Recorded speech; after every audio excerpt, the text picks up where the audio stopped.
Hi friends, எல்லாரும் நல்லா இருக்கீங்களா? நான் உங்களுக்காக ஒரு கதை சொல்ல போகிறேன். இந்த கதையோட எடி உண்டியல். ஒரு ஊரில் ஒரு தாத்தா இருந்தாராம். அந்த தாத்தா கடையில் போய் ஒரு உண்டியலை எடுத்துகிட்டு வந்து ஒரு மூளையில் வச்சாங்க. என்னடா இது, நம்ம புது இடமா இருக்குன்னு அதுவும் பார்த்துச்சான். அப்புறமாட்டி பார்க்கும்போது உண்டியலே அப்படின்னு கத்துனான். யாரு அதுன்னு சொன்னிச்சான். உண்டியலே மேலே பாரு அப்படின்னு சொன்னிச்சா. மேலே பார்த்தோன்னே ஃபேனா. ஹாய் ஃபேன், நம்ம 2 பேரும் ஃப்ரெண்ட்ஸாக இருக்கலாமா? ஃபேன் கேட்டுச்சு. இருக்கலான்னு சொன்னிச்சான். ரொம்ப நாள் ஃப்ரெண்ட்ஸாண்டாராம். அந்த தாத்தா வந்து அந்த உண்டியலை 1 ரூபாய் சில்லறை 2 ரூபாய் சில்லறைன்னு போட்டுக்கிட்டே இருந்தாராம். உண்டியல் ரொம்ப நிறைஞ்சோன்னே அந்த உண்டியலுக்கு ரொம்ப சந்தோஷமா இருந்துச்சான். அப்புறமாட்டி அந்த ஃபேன் கிட்ட சொன்னிச்சு அந்த உண்டியல், ஃபேனே, இனிமேல் நான் உன் கூட ஃப்ரெண்ட்ஸாகவே இருக்க மாட்டேன் சொன்னிச்சு. ஏன் உண்டியலே அப்படின்னு கேட்டுச்சான். இல்லை, நான் இப்போ வந்து பணக்காரனாக ஆயிட்டேன்.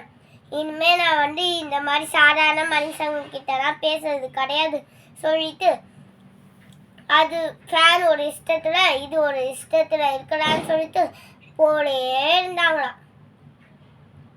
ஒரு நாள் உண்டியல் நிறந்தோடனே அந்த தாத்தா வந்து பெட்டு மேலே உட்காந்து அந்த உண்டியல் தொப்பான்னு போட்டாராம். அந்த உண்டியல் சுக்குனோட போயிடுச்சான். அதில் உள்ள காசை மட்டும் அள்ளிட்டு அவர் போயிட்டாராம். அந்த உண்டியல் ரொம்ப வருத்தப்பட்டு சொன்னிச்சு அந்த ஃபேன் கிட்ட.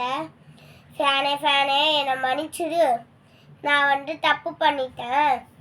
முதல்ல நான் என்ன பண்ணேன், பணத்துக்கு வந்து மரியாதை கொடுத்தேன். ஒன்றை வந்து நான் வேண்டாம் சொல்லிட்டு இல்லை உண்டியலே, நீ வந்து ஏன் அப்படி சொன்ன?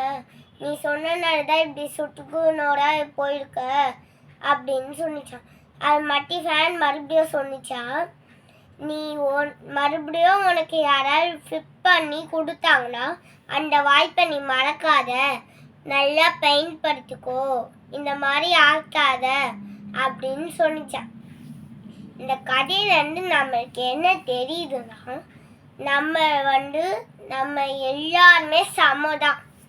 நம்ம பணக்காரங்க அவங்க ஏழை அப்படின்னா சொல்லக்கூடாது. எல்லாருமே சமதான்.